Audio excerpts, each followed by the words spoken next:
They sprinting away from the 1,000 metre marker. Not a bad beginning. High Maintenance, the first one to go, and Coruscant with the red blinkers. Latina Heath, the black cap, is also right there. They are followed by King J with the white cap. Long Walk, and then comes Misty Power. Apple's about 5 or 6 lengths off the leader, and then comes Shervin's Warrior and Tuffy Smith at the back of the field.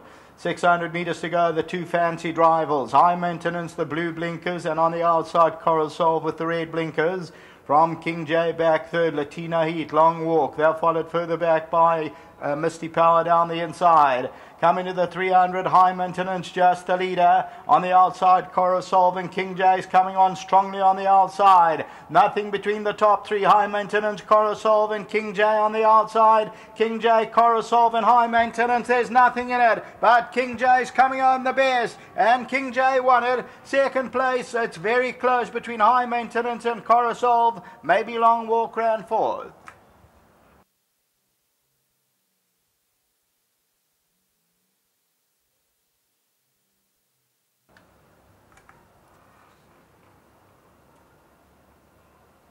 Number 4, King J, the King of Kings, Ian Sturgeon, 13th time at the track.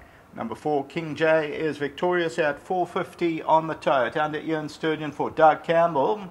That second placing is very close. Let's run it across. Well, we'll just leave that to the judges. The red blinkers nearest us is Coruscant, the red cap and blue blinkers High Maintenance, so I won't even guess on that one. Long Walk runs fourth, then Latina Heat. And they were followed further back, if we run it across, to Tuffy Smith. And then came Misty Power. As we look at the head-on, the two fancied rivals, the blue blinkers of High Maintenance and the red headgear of Coruscant, and King J's coming on well on the outside with the white cap. And then they have a good tussle, but King J goes on to score. And as I say, 4 King J shows up at 450. We have joint tote favourites, numbers 1 and 2, both showing at 340. So look for the tote favourite. And that is the running of the second race. Next up is race number 3. All races on the potty. Back to the studio.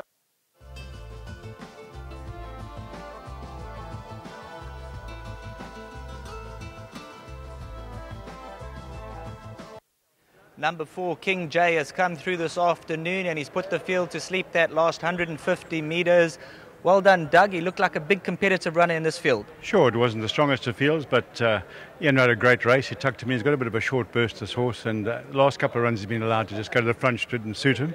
And so he settled him in today and was thrilled with the ride. But I'm especially pleased for Malcolm Draper and Aideen. Sort of 6 months ago, this was rounding up cattle on his farm in the Dargle, and they were playing in polo. And he phoned me up one day. He says, got a horse by King of Kings, like Kings Bay. He said, can I send it to you? I said, sure. And he arrived in a cattle truck. And it's an amazing story how he's come on, and I'm thrilled for them that he's got all his polo playing friends in the Lions River Polo Club. Have taken shares in it. They've come quite a few times. They're getting a bit despondent. I'm sorry they're not here today, but I know Owen Nelson and his wife Gillian are very excited. They're watching at home as well. What can you tell us about Dark Rose? She looks to be in the right field, and then you got Kingston Boy. Sure, I think Dark Rose should run a big race. Unfortunately, last week she'd cast herself, and she seems to have healed up. She'd hurt her hock. So, as long as that didn't take too much out of her, I think she should run a good race. And Kingston Boy is always thereabouts, and I hope you run a good race. Well done. Thank you very much. Let's get Ian Sturgeon into the picture. Now, you're a married man. I am. Thanks, Sheldon. Tell us a bit about the festivities last week. Oh, it was awesome, Sheldon. We had an awesome time, and thank you to my wife. She organised the whole thing by herself, and it really was an accomplishment. It was an awesome wedding.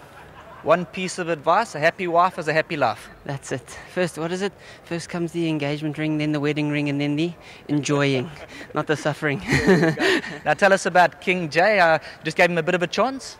Yeah, he can take a little bit of a hold, so Doug just asked me just try and get him in behind a few, and he did tug a little bit, but once we got him a bit of cover and we got him to come back, he switched off up the hill.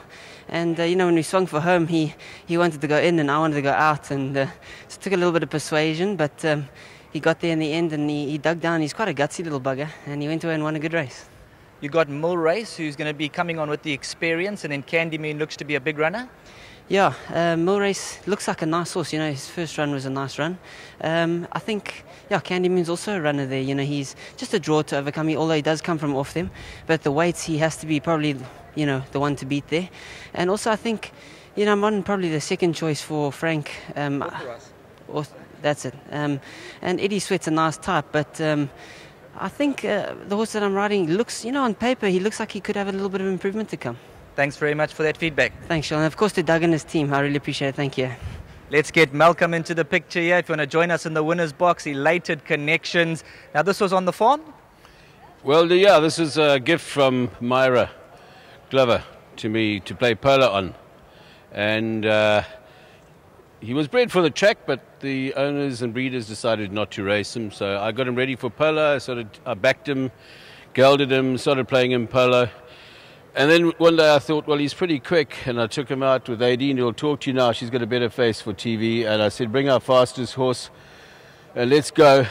I gave her 20. I gave her 20 kilos plus my saddle's about 10, so it's about 30 kilos. And Did you have the stopwatches ready? No, we just galloped in the veld. And so then I phoned Doug up and I said, look, I've got this horse. In fact, a couple of others turned me down. Loan Donation and other owner, mate of mine. I went, he'll be embarrassed, but they turned me down because the horse wasn't registered. So I did a little bureaucracy. Mainly what I've got to do is thank Doug and that sporting family.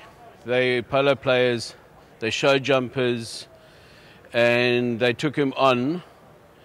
And I arrived out the bush with him on the back of a trailer. They took him on. And believe me, I don't know why they believe me. So I think I should go and sell sand to the Sahara now because I got him to race him.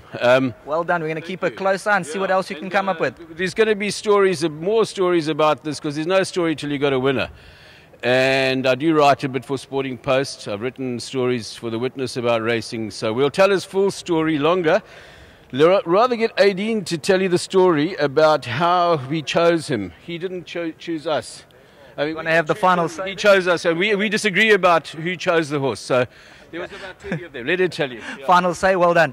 Final say. Well, we argue about who chose the horse. I said, I want that one in the field. And he said, he chose us. So either way, he'll be coming home at some point to the farm. Good when a plan works out. Oh, I love it. I've got no voice left. Well done. Thank you very much. Nice story there. Number 4, King J, the King of Kings, has come through to thrill the connections.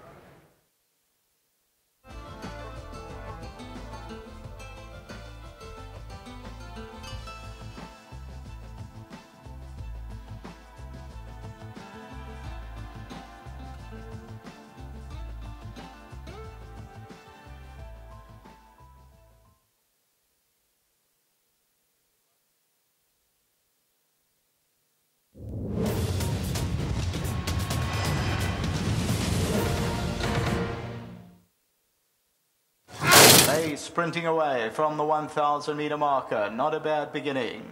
High Maintenance, the first one to go, and Coruscant with the red blinkers. Latina Heath, the black cap, is also right there. They are followed by King J.